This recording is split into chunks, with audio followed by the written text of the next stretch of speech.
Tonight, America is witnessing the end of an era. The last remaining Walmart optical store is closing its doors, marking the end of a service that's been a staple for decades. Loyal customers now search for new places to care for their vision. Hello, welcome back our Wellness Zone. The preceding news report is an article that may surface in the near future. Many eye and vision studies are underway right now, and let's check on the progress of two of them. 1 minute to correct your vision. A wireless chip to restore sight lost to disease. A decade ago, it would have sounded like science fiction. Today, the evidence tells a different story. On one front, electricity reshapes living tissue without lasers. On another, microelectronics stand in for damaged biology. And running alongside these breakthroughs is something far less glamorous, but just as powerful: what we eat, how we move, and how we use our eyes, day after day. This is a look at two electric innovations, EMR and PRIMA, and the everyday habits that protect the sight we have while we wait for tomorrow. Think of the eye as a camera. The cornea and lens focus light, the retina captures it, and the brain turns it into vision. When the cornea's curve is off, images blur: myopia if too steep, hyperopia if too flat, astigmatism if uneven. Glasses and contacts bend light to compensate. Laser procedures reshape the cornea itself. But when the sensor, the photoreceptors in the retina, fails, no lens can help. That's where Bionic systems come in. Two problems, two very different strategies. EMR, electrochemical myopia reversal, proposes a fast, minimally invasive way to tune the cornea without cutting or ablating. The idea is elegant: soften the cornea briefly from the inside out, mold it precisely, and let it set. A specialized contact lens with platinum electrodes rests on the eye. For under a minute, a gentle current flows. That current nudges the pH in the corneal tissue, temporarily altering the balance of hydrogen ions that modulate electrostatic forces between collagen fibers. For a short window, those fibers loosen. The cornea becomes malleable, less like glass, more like soft dough. While it's pliable, the lens acts like a mold, guiding the tissue into a new curvature. Turn off the current, pH normalizes, the collagen network retightens, and the cornea sets in place. No laser, no cuts, no tissue removal. A team led by Professor Michael Hill at Occidental College reported 100% success correcting myopia in 10 out of 10 ex vivo rabbit eyes, presented at the American Chemical Society's fall meeting. That's proof of concept: lab eyes, not people. It suggests the mechanism works. It does not prove long-term stability, safety in living eyes, or how precisely doctors can dial in corrections across the full range of prescriptions. It also doesn't answer whether EMR can reliably address astigmatism, hyperopia, or presbyopia, age-related near vision loss. If EMR reaches the clinic, the potential advantages are clear. No flap, no ablation, possibly lower cost, shorter procedure time, less fear factor, and perhaps even adjustability if tissue can be softened again. But questions matter. How do we protect corneal nerves and the inner endothelial layer that keeps the cornea clear? Can we avoid haze and swelling? How stable is the biomechanical result over years? Could the effect be reversed or fine-tuned? These are the hurdles between an exciting lab demo and a standard of care option. Now to a different battlefield. When the retina's light sensors fail, especially in dry, age-related macular degeneration, optics are intact. The sensor is broken, and PRIMA aims to stand in for that sensor. Step 1: camera glasses capture the scene in front of you. Step 2: the glasses convert that image into near-infrared light and project it into the eye. Step 3: a tiny, wireless implant under the retina containing hundreds of microscopic photovoltaic pixels absorbs the infrared and turns it into electrical pulses. Those pulses stimulate surviving retinal neurons, including ganglion cells that carry information to the brain. The brain receives signals, again not the same as natural vision, but meaningful patterns you can learn to interpret. Clinical studies in people with dry macular degeneration show more than 80% regaining functional vision, recognizing letters, numbers, and even words about a year after implantation and training. One participant described life before the implant as 2 black discs covering my eyes. With PRIMA and rehabilitation, shapes and text returned. Success depends on two things: precise surgery to place the chip, and neurovisual training to teach the brain how to use this new input. Rehabilitation is not optional, it is part of the therapy. PRIMA began in France at Pixium Vision and is now advanced by Science Corporation in California. It has FDA Breakthrough Device designation and aims for a European launch as early as 2026, pending approvals.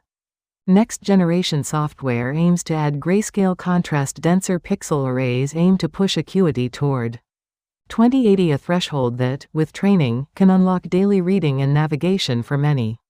Risks remain as with any eye surgery, there's the possibility of infection, inflammation, scarring, or device issues over time. Cost and access will matter. But for central vision loss, PRIMA represents something rare: the return of function where biology fell silent. Earlier generation retinal prostheses sat on top of the retina and used external wires and packs. PRIMA's implant is subretinal and fully wireless, powered by light itself. Resolution is still limited, but the trajectory is upward. And PRIMA is part of a broader movement: gene therapies for specific mutations, optogenetics that make surviving cells light-sensitive, and stem cell approaches to replace damaged tissue. Different problems, different tools, but the same goal: restoring sight.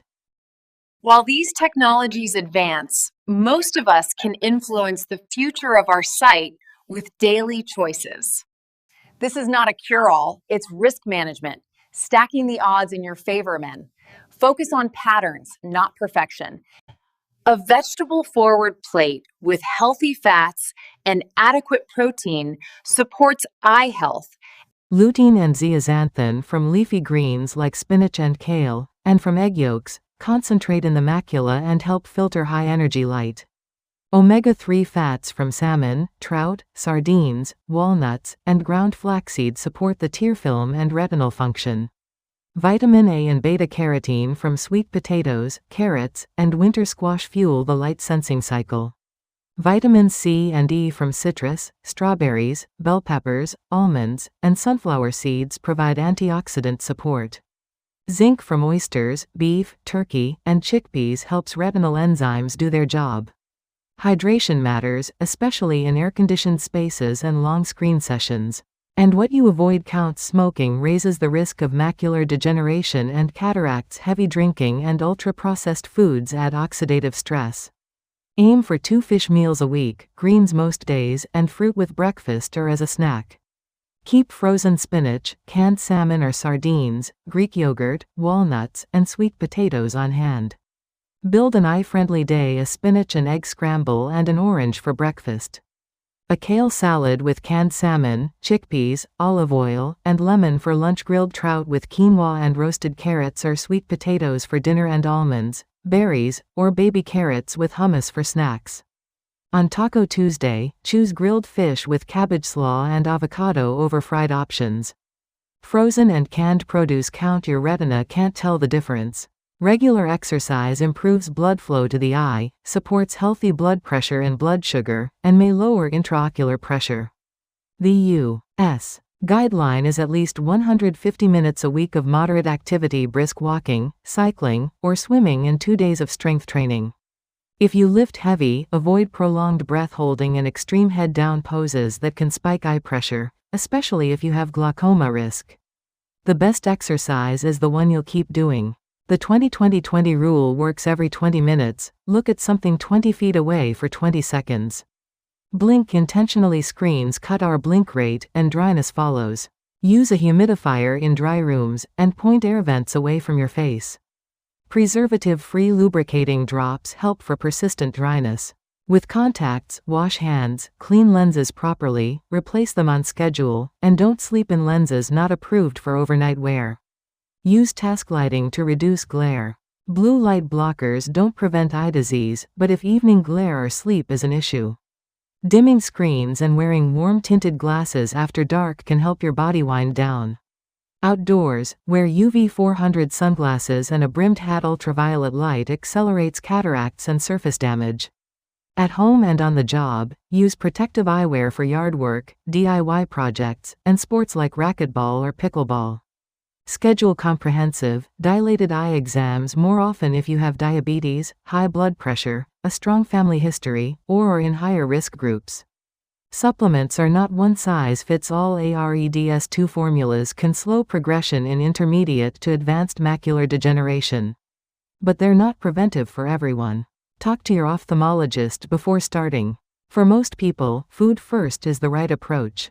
For kids and teens, more outdoor time around 1 to 2 hours most days is associated with a lower risk of developing myopia. Pair it with sun protection. 2 electric breakthroughs. EMR aims to resculpt the cornea in about a minute, without lasers promising, but still in the lab, with a long road before it reaches patients. PRIMA stands in for damaged photoreceptors, already helping people regain functional vision and advancing toward market. Between those poles lies our daily life, greens and fish on the plate, movement we enjoy and repeat, smart screen habits and sun protection, safety glasses and regular exams. Science is bringing yesterday's fiction into today's clinic. While we wait for the next leap, the best tool we have is the one within reach. Consistent, everyday care for the eyes we depend on. Notice this program is for informational purposes and is not medical advice. For personal recommendations, see a qualified eye care professional. Well, that's it for today's video. If you enjoyed what you saw and want to see more content like this, there are a couple of things you can do to really help out the channel. First, please hit that like button down below. It tells YouTube you like the video. And if you're new here, make sure you subscribe. Don't forget to ring the notification bell so you never miss an upload. Thanks again for watching, and I'll see you in the next one.